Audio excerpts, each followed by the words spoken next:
Halo guys, Sobat Demokrat.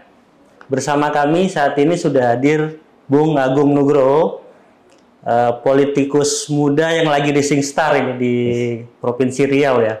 Masih muda dan saat ini beliau menjabat sebagai Wakil Ketua DPRD Provinsi Riau. Siap. Sekaligus Ketua DPD Partai Demokrat Riau yang baru saja dilantik. Alhamdulillah. Oke. Nah, kita akan sedikit ngobrol, kita akan bincang-bincang dengan Bang Agung ini, bagaimana pilihan politiknya dia saat ini. Karena walaupun kita melihat kesuksesannya beliau, tapi ternyata beliau ini nggak langsung sukses ya. Saya dapat bocoran katanya dulu mah jadi pembalap Bang ya? Iya. Jadi saya berawal dari balapan. Dulu balapan saya memang cukuplah dikenal di Provinsi Riau, bahkan juga di Indonesia.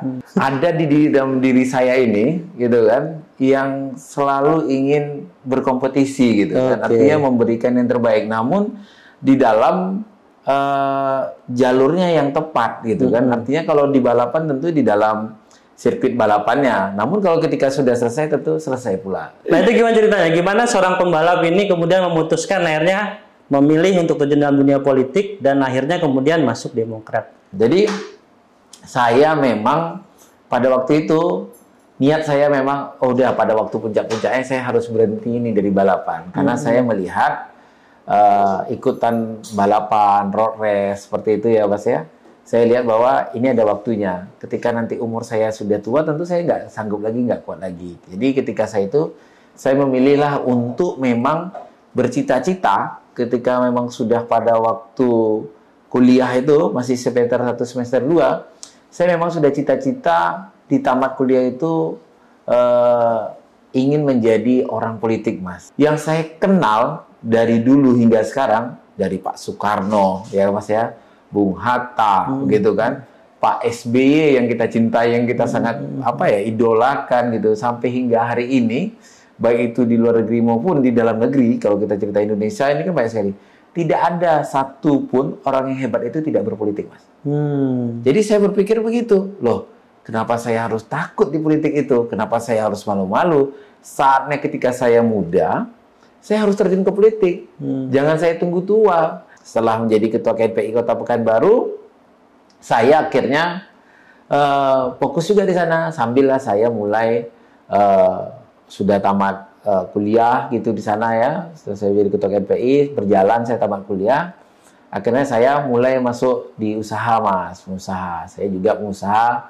Banyaklah partai-partai lain ini yang betul-betul memang membawa saya untuk menjadi pengurus partainya. Saya berpikir pada waktu itu ada Golkar, ada PDI, PKB, dan segala macam lah. Karena kawan semua kan di sana. Namun saya jujur gitu kan, saya melihat tertarik dengan Partai Demokrat ini, yaitu tadi, pertama dengan warnanya aja saya sudah suka gitu Mas. Wah ini biru, adem, tenang gitu kan. Ditambah lagi pada waktu itu Pak SBY. Dari situlah saya tertariknya. Oh ternyata di sini semuanya masuk ini. Kan saya ini bukan dari orang asli di Pekanbaru Mas, gitu kan. Ini kan konsep Demokrat sekali nih, gitu kan. Tidak mesti kesukuan, agama gitu. Jadi semua ditampung di sini di Demokrat nih. Di Demokrat ini yang luar biasa gitu. Di Demokrat ini yang luar biasa. Demokrat ini pada basicnya seperti itu dan DNA-nya Demokrat ini tidak seperti kita katakan yang lain. Dia tidak bersaing di dalam. Gitu. Dia bahkan kekeluargaannya sangat tinggi sekali. Kita pernah melihat Pak SBY itu menyapa. Dan ketika Aceh pada waktu itu yang berdekatan dengan kami kan Mas, yang waktu tsunami Aceh gitu kan, terus ada perang di Aceh gitu kan. Ini kan Pak SBY hadir di situ. Dan di situ melihat sosok Ibu Ani yang betul-betul menjadi ibu negara. Disitulah saya mulai cinta dan saya niatkan dalam hati saya harus menjadi abdi dalamnya Pak SBY dan Bu Ani. Nah, ini penting. Ini memang ada di dalam hati saya, tekad saya gitu kan. Waktu ketika saya memilih lah Mas, tertarik saya dengan partai itu dan saya coba ngikutin Pak SBY terus, saya coba. Lalu saya bawa kawan-kawan saya semua ya. Saya masuk partai Demokrat nih Mas, saya bawa 20 orang teman saya sekaligus Mas. Jadi saya nggak mau sendiri. Saya bawa 20 orang, ayo nih kawan-kawan dekat semua nih. Kita harus berpartai nih. Jangan lagi di sana. Karena kalau berpartai ini, kalau sendirian nggak enak. Apalagi pada waktu itu anak muda masih sedikit sekali.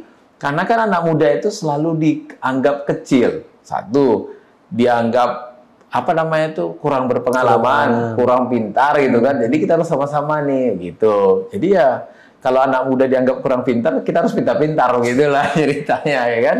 Bergabung saya di Partai Demokrat sehingga juga akhirnya ketemulah ada pemilihan ketua Demokrat di Kota Pekanbaru. Saya didorong, nggak ada waktu itu ketika yang berani melawan maju lawan Pak Wali Kota, karena kan kebingungan. Iya. Waktu itu kan ketua DPC-nya Wali Kota Pekanbaru.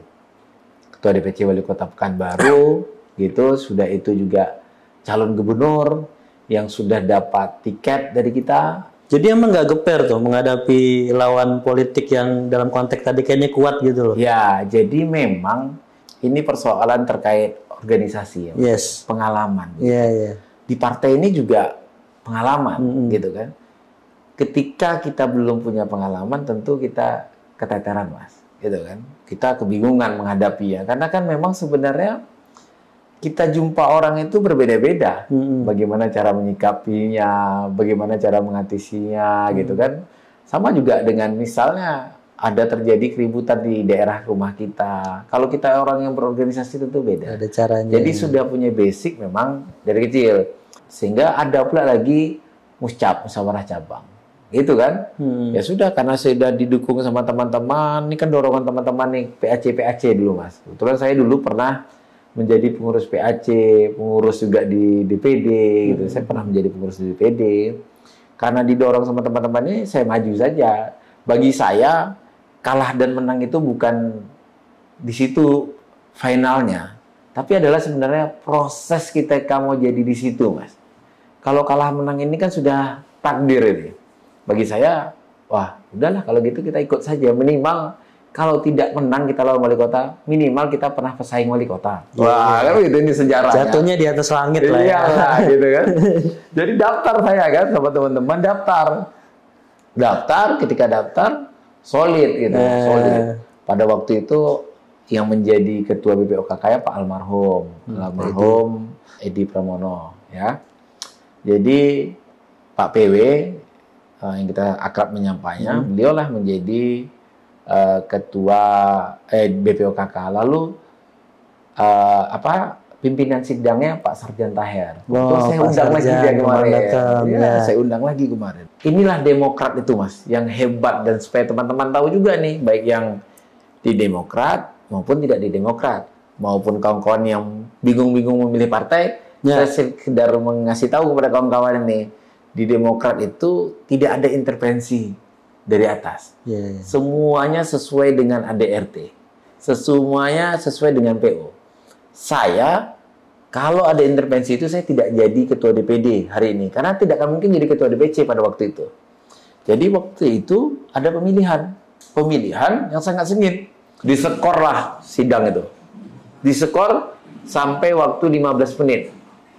Ketika diskor 15 menit, stop. Lalu Pak Sarjan ini menghadaplah ke Pak PW.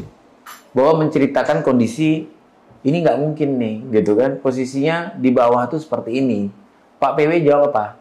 Laksanakan sesuai dengan keinginan pemilik suara. Wah, di situ itulah, beliau, ya. Disitulah saya melihat yang jenderal benar-benaran jenderal, yang betul-betul memang tidak ada main likak-liku ya. Sehingga memang terpilihlah saya menjadi posisi, akhirnya DPP absen.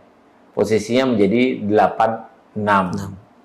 Baru saya diserahkan itu. Ada cerita, itulah cerita sebenarnya terkait proses saya menjadi ketua DPC. Lalu pada waktu KLB kemarin, inilah yang menjadi serangan dari ada videonya itu waktu di TV One. Bang Jam siapa namanya? Saya pun malas ingat lagi nama orang KLB dia. Johnny Allen Marbun. Johnny Allen Marbun, ya kan? Ya, agak lupa-lupa emang kita sekarang. Iya, lupa-lupa deh. Jadi ketika itu Johnny Allen Marbun kan berdebat sama itu disebutlah sama Pak Sarjan, ada Pak Sarjan itu.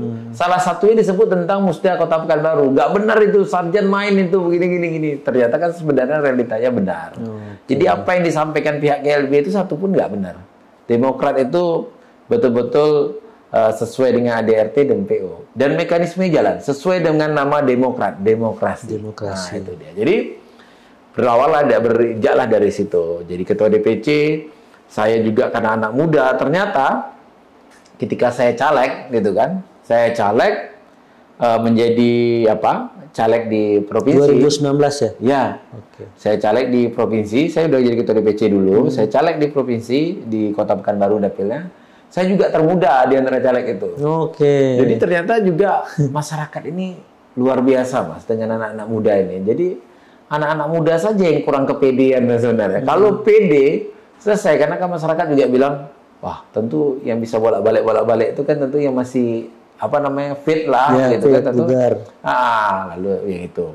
Habis itu saya terpilih lah pada waktu itu dengan gaya-gaya anak muda. Saya punya buat baliho itu Iron Man. Iron Man. Iya, saya punya baliho Iron Man. Nanti saya akan contoh lihatkan apa segala macam. Karena yang nggak dibuat orang lain. Orang mengejek, anak muda itu kan selalu seperti itu. Dia ejek dulu, tapi kalau sudah terbukti nanti ya yang lain diam gitu aja. Artinya anak-anak muda harus semangat, jangan mau dengar omongan kata orang, tapi buktikan hasilnya. Kita kan nggak perlu tahu cerita tentang proses kita, tapi orang luar sana perlunya sama dengan hasil. Kalau hasilnya bagus, orang tepuk tangan gitu kan. Jadi terpilihlah saya mendapat suara 27.800 satu dapil. Sementara suara di sana itu paling besar itu kawan di Demokrat saja 17.000. Kalau kawan lain dia paling besar 21 ribuan. Saya jauh melambung kita. Satu-satunya suara terbanyak. Dan saya terbanyak satu dapil itu Riau itu Kota Pekanbaru itu adalah dapil ibu kotanya Provinsi Riau. Kalau kami katakan bahwa dapil paling berat lah di sana. Saya suara terbanyak kedua seluruh Riau. Nomor satunya itu Pak Sukarmes, karena ada 3 kabupaten, mantan bupati 2 periode. Jadi ini ya. Nah, wajar kan? Tapi beda tipis saja. Beda tipis. Iya. Beda cuma enggak sampai 500-an gitu. Jadi anak muda maju yang pertama, suara nomor 2 terbesar seprovinsi. Betul. Luar biasa. Nah, di batasnya itu mantan bupati 2 periode, 3 kabupaten pula di situ. 2 kabupaten di sana. Nah, itulah proses perjalanan. Lalu ada lagi, Demokrat ini begitu juga hebatnya, tapi juga ya biasalah nama dinamika politik. Supaya juga teman-teman tahu bahwa di Demokrat itu nggak ada yang belok-belok, lurus saja gitu, lumpang aja. Jadi ketua DPD saya maju menjadi bupati, calon bupati. Tentu dia mundur dari pimpinan DPRD dan anggota dewannya, sehingga ada pemilihan menjadi pengganti wakil ketua DPRD, PAW. Begitu juga dari BPOKK itu memang salah satu yang dibunyikan di dalam ADRT dan PO itu memang suara terbanyak. Sehingga saya ditunjuk memang menjadi pimpinan DPRD. Wah, ketika itu saya mulailah, karena masyarakat ini banyak welcome sama Demokrat, saya mulailah berbagi dengan teman-teman di daerah, turun bersama-sama, PAC, sehingga kita punya tekadnya sama. Oh, kita punya peluang besar ternyata di Demokrat ini, gitu kan? Kita punya peluang besar di Demokrat ini. Jadi kenapa kita harus tahan-tahan, gitu kan? Jadi suatu ketika akhirnya kan ada Muldoko yang menggoncang itu. Akhirnya memang kita lihat kesungguhan ketum yang dengan cara menyelesaikannya betul-betul menjadi orang yang seorang pemimpin atau panglima perang yang benar-benar. Saya dulu berpikir bahwa wah ketum ini ya, apalagi omongan di luar nih gitu kan, pikir oh pasti nanti Pak SBY yang maju nih, gitu kan menyelesaikannya. Ternyata tidak. Ketum ini menyelesaikan dengan cara-caranya beliau, cara-cara anak muda yang diselesaikan. Dia bawa masalah ini, dia umumkan ke publik. Artinya nggak ada yang ditutupin sama ketum. Ketum itu, Mas AHY itu menjadi memang panglima perang bagi Demokrat. Sehingga kami semua tentu menjadi barisan yang siap. Ya kalau kata orang, kita ini kalau ketuanya sudah berani, misalnya 100, tentu anggota harus lebih berani menjadi 200. Nah, seperti itu. Jadi, disitulah mulai nampak sosok ketum dan masyarakat juga semakin luas. Sehingga memang tertarik masyarakat. Ya, bagaimana kita ketahui bahwa hasil survei Demokrat kan sekarang jauh melambung, Mas. Artinya apa? Artinya masyarakat tuh sudah paham bagaimana Ketum AHY ini. Dan sudah nampak begitu kan, wah ini bakal meneruskan Pak SBY ini gitu kan. Wah inilah betul-betul leader sebenarnya untuk Indonesia ini. Nah, di situ mulai kelihatan gitu kan. Artinya beliau menjaga Partai Demokrat ini dengan sungguh-sungguh, tidak main-main. Kalau sempat kemarin main-main, ya kayak gini ceritanya kali ya. Ini artinya sudah selesai kan. Oke. Jadi sobat Demokrat bisa ngebaca lah ya. Jadi Mas Agung ini punya semangat muda yang luar biasa. Bukan cuma semangat ya, tapi daya juangnya juga luar biasa. Sampai lawan dia pun walaupun besar, tapi dia punya taktik, dia punya strategi, bisa menjadi beliau ini kan. Nah, pertanyaan saya sekarang adalah, beliau sudah jadi ketua DPD Demokrat Riau Bang ya. 62% Bang ya, anak muda. Jadi apa Abang begitu percaya nih dengan anak muda ini? Sampai 62% ini bukan angka yang sedikit loh. Ya. Gimana tuh Bang? Nah, jadi begini, ini menarik nih. 62% anak-anak muda. Kenapa? Gitu kan? Iya. Pertama, Mas, sosok ketum kita ini, sosok yang anak muda. Ini dulu. Yang dilihat itu adalah sosok AHY dulu. Betul. Sosok anak muda yang sudah disiapkan untuk penerus bangsa ini. Gitu. Teman-teman masuk di Partai Demokrat ini karena melihat ada masa depan di tangan Mas AHY ini. Oh, siap. Kita, gitu kan, ingin ikut orang itu, ya. Kita ingin ikut orang itu tentu karena ada menggantungkan harapan. Tapi kalau ketua umumnya saja tidak punya harapan di mata kita, bagaimana kita bisa masuk partai di situ? Nah, lalu 62%, ya. 62% pemilih pemuda itu, anak-anak muda di partai kami ini, karena ketum yang memberikan ruang juga kepada kami. Tidak ada intervensi ya? Tidak ada intervensi. Okay. Dan ketum memberikan ruang bagi anak-anak muda. Loh, hebat Mas. Saya karena saya muda, saya suka. Saya akan ambil kawan-kawan ini. Ada dari akademisi, ada dari dokter gitu kan, ada yang dari atlet gitu ya, ada yang dari influencer dan berbagai macam orang-orang yang hebat-hebat di pengurus. Bahkan kami stop itu, kami 100-an lebih pengurus kami, ya cukup gendut lah ya, 100 lebih itu cukup gendut. Dan hebat lagi di Partai Demokrat ini teman-teman itu salut semua karena diberikan ruang yang besar, terus diberikan kepercayaan. Sehingga sekarang sedang mempersiapkan muscap Mas kami. Kan setelah pelantikan DPD kami siapkan muscap. Mas kebayang nggak? Ada dokter, ya 4 orang di situ. Kami bilang apa? Pak dokter, Bu dokter, ya teman-teman semua nih, saya bilang gitu kan. Terus ada yang akademisi, ada lagi yang atlet. Tolong siapkan, karena kita mau muscap, tolong siapkan dokter-dokter untuk mengisi di kabupaten kota pada saat formatur. Wah, mereka bergerak lagi mencari jaringannya lagi, dikumpul-kumpulkan lagi, sehingga nanti anak-anak muda lagi yang masuk di pengurusan tersebut. Nah, mereka ini Mas, yang saya sampaikan tadi, bahwa yang tahu anak muda ini kan anak-anak muda juga. Dan saya yakin dan percaya bahwa dia akan lebih banyak berbuat untuk masyarakat.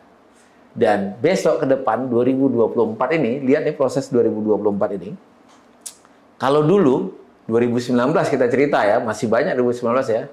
Itu masih orang-orang tua yang mengajak anaknya pilih partai ini, pilih ini, ikut ini, ikut ini. Itu orang tua. Tapi besok dengan pemikiran anak-anak muda ini yang megang handphone yang cepat ini, dia yang akan mengajak anak orang-orang tua itu untuk, "Pak, sudahlah Pak, jangan pilih itu lagi. Ini loh masa depan negara kita. Ini loh yang untuk harus dipilih menjadi caleg. Ini loh yang harus dipilih menjadi wali kota, gubernur, bupati." Sudah seperti itu. Artinya terbalik dia, dibalikkan dia. Karena apa? Karena kan mereka yang lebih inilah ya, karena informasi itu kan update-nya melalui handphone sekarang Mas ya, dari teknologi gitu kan, dari teknologi. Dan ini sudah dibuktikan, dilihat oleh teman-teman DPP kemarin, sehingga kami juga mewujudkan ya dengan bentuk pelantikan dengan gaya anak muda. Oh ya. Saya lihat itu tuh koreografer dengan LED itu ya. Itu maksudnya apa itu Bang kemarin tuh? Apa makna simbolis di balik itu tuh? Ya. Jadi kami memang menampilkan bahwa politik itu tidak haram untuk anak muda. Bisa. Ini yang pertama kami mantap ini sampaikan. kata-katanya. Lalu yang kedua, kami sampaikan bahwa politik itu asik, Mas. Politik itu memang stylenya anak muda, gitu. Karena apa? Politik ini memang dicintai anak muda, cuman masih ragu-ragu saja, gitu. Kalau lah anak muda ini nanti masuk ke politik dan duduk jadi anggota dewan, dia bisa buat perda yang pro kepada anak-anak muda, gitu. Terus juga kalau misalnya nanti duduk DPR RI, dia bisa buat undang-undang yang pro anak-anak muda. Karena kan harus selalu update ini. Jadi sehingga karena 62% itu adalah kami anak-anak muda dan panitia juga anak-anak muda, ya. Sehingga muncullah tadi itu gaya-gaya anak muda dalam penampilan-penampilan yang ditampilkan di pelantikan tersebut. Namun kami tidak menghilangkan seni-seni kebudayaan yang aslinya. Ada satu yang sangat luar biasa sekali, namanya tarian interaktif dengan LED, Mas. Nah, jadi bercerita atau menggambarkan sebuah itu dengan connect dengan LED. Jadi sehingga misalnya ini LED dia ada backgroundnya juga. Ada background dia mainkan dari itu, dia nari tapi dia mainkan di situ. Tapi ada ceritanya. Jadi ceritanya melihat Indonesia yang saat ini banyak penguasa yang sedang ditekan-tekan oleh penguasa lain. Lalu melihatkanlah sosok AHY ini yang memang betul-betul konsen, sabar dengan berbagai macam serangan. Sehingga memang beliau bisa merangkul dari partai-partai lain. Dan beliau menjadi solusi bagi negara kita ini. Jadi kami tampilkan di situ keasliannya yang kami lihat bahwa ketum kami ini adalah solusi bagi negara kita untuk pemimpin selanjutnya. Lalu muncullah sosok ketum itu. Setelah muncul sosok ketum, muncullah kuda hitamnya tadi itu. Jadi ketum kita ini, kami sampaikan bahwa menampilkan kuda hitam ini, menampilkan kuda perang, kami sampaikan gitu, bahwa sudah harus diikuti oleh seluruh kader. Hari ini ketum ngajak kita lari. Ayo kita ikuti. Lari. Ayo kita ikuti. Sanggup atau tidak kita?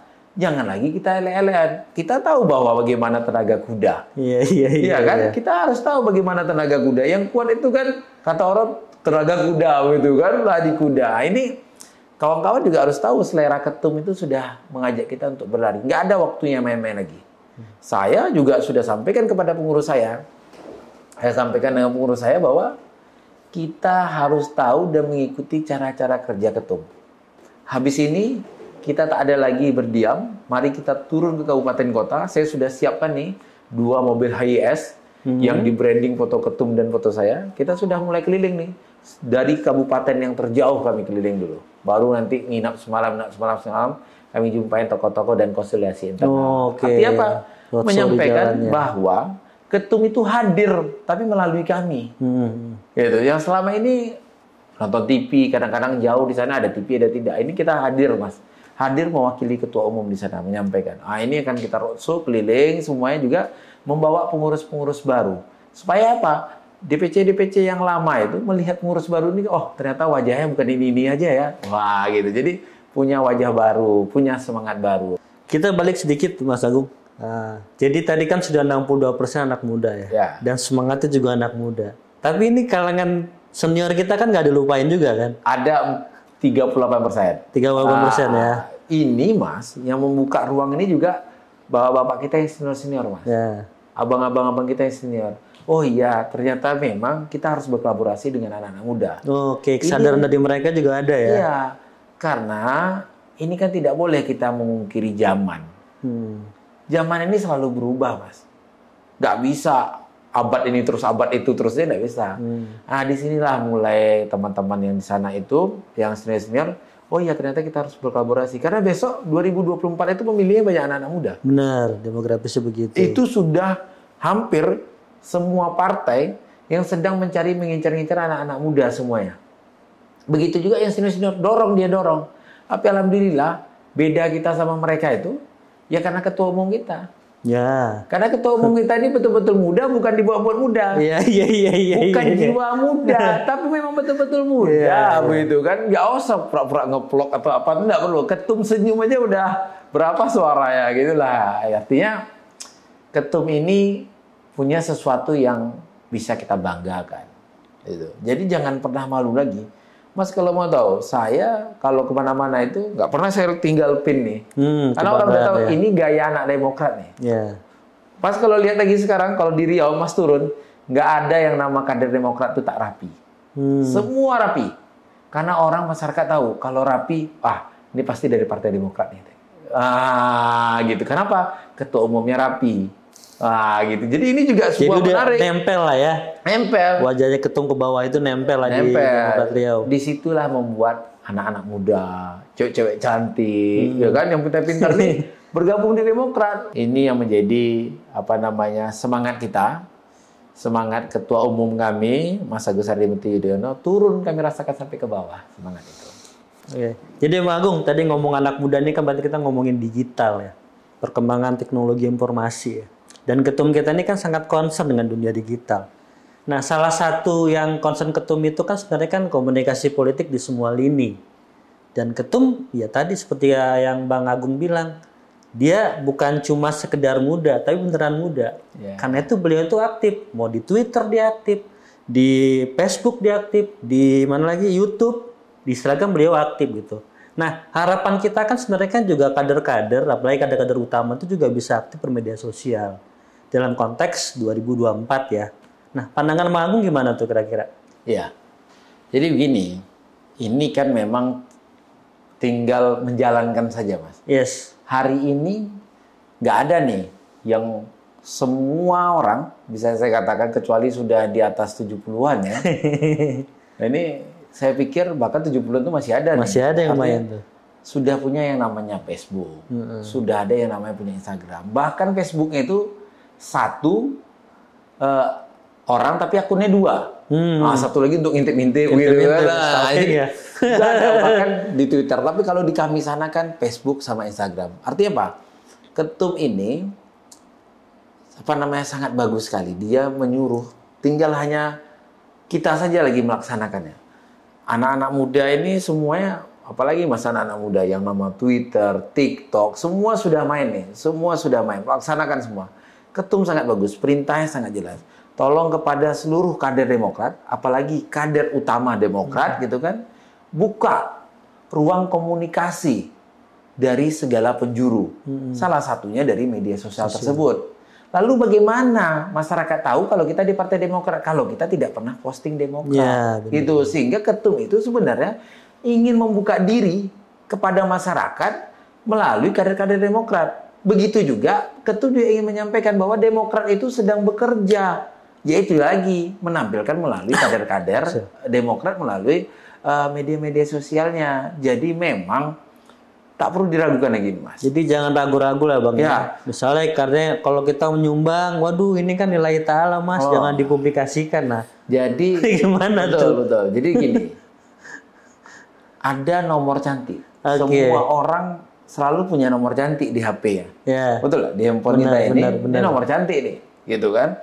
Tapi apa guna nih kalau nomor cantik ini tidak digunakan? Yeah. Tak digunakan dia untuk main medsos, tak digunakan dia untuk menampilkan Demokrat, tidak cantik dia. Jadi ini harus digunakan begitu, Mas. Handphone yang cantik, nomor yang cantik, gunakanlah untuk mulai berkomunikasi dengan masyarakat. Tentunya adalah mensosialisasikan program-program Demokrat. Membuka ruang juga kepada masyarakat. Dan ini adalah salah satu menolong kerja-kerja ketum kita. Bagaimana menyerap aspirasi dari masyarakat ke bawah. Dan sebenarnya kan berdampak juga buat diri mereka sendiri ya. Benar. Jadi kan memang saya sampaikan bahwa tak perlu ragu. Tak perlu naif gitu kan. Tak perlu istilahnya malu-malu gitu. Tak perlu malu-malu menampilkan siapa saya gitu. Udah nyampaikan aku Demokrat. Ini semua kader-kader semua sudah kayak ini ya, menggurita ya, saya lihat ya, bahwa semuanya akan sudah mulai bermain di media sosial. Bahkan tanpa kami suruh. Kalau di Riau itu sudah tanpa kami suruh pakai TikTok yang menyasar di Jawa di mana-mana gitu, TikTok adik-adik itu, bahkan Instagram dan segala macam. Karena perlu disampaikan bahwa ini adalah modal investasi kita sendiri. Masyarakat itu nggak mungkin bisa tahu kita baru hari ini saja. Misalnya mau pemilihan besok 2024 kita baru sosialisasikan hari ini saja itu cerita, nggak mungkin. Tapi kalau ada cerita panjang dia gitu, masyarakat akan lihat. Apalagi ini kan memang bisa membantu negara kita juga menyampaikan informasi Ya, Facebook benar. ini. Jadi jangan ragu-ragu, Partai Demokrat itu pertama yakinlah gitu kan bahwa hasil survei yang kami lakukan dengan lembaga survei yang profesional, hari ini partai yang sangat diminati dan tertarik itu adalah Partai Demokrat oleh anak-anak muda yang betul-betul pencinta handphone. Coba tampilkan kalau ingin banyak pengikutnya, likersnya di Instagram, naikkan tentang cerita Demokrat. Langsung banyak. Yang biasanya 20 jadi 500. Oh, gitu ya. Itu. Salah satu trik buat menaikkan ini juga ya.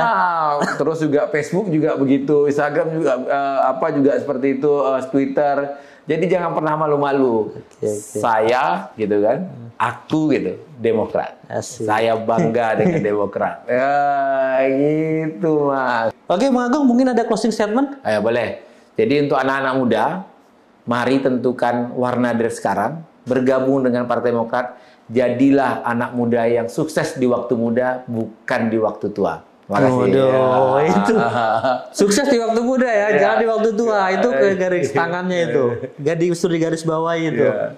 Oke, Bang Agung, makasih banyak ya waktu dan kesempatannya ya. Ini obrolan yang luar biasa, percakapan yang luar biasa. Kita bisa lihat seorang Agung Nugroho, orang yang benar-benar muda nih, bukan cuma semangatnya muda, tapi juga benar-benar muda dia. Dan dari kemudaannya tadi dia punya sikap juang juga anak muda yang mau terjun di usia muda dan kemudian juga mencapai kesuksesan di usia muda juga. Dan semua itu bukan terjadi dengan instan, ada perjuangan, ada juga yang namanya jatuh dan bangun Bang ya. Tapi alhamdulillah beliau sudah menunjukkan. Nah, itulah kader Demokrat kita. Baik teman-teman semua, jangan lupa like, komen, dan subscribe. Kita ketemu lagi minggu depan. Saya Henry Teja dan Bang Agung. Assalamualaikum warahmatullahi wabarakatuh. Salam Demokrat. Salam Demokrat.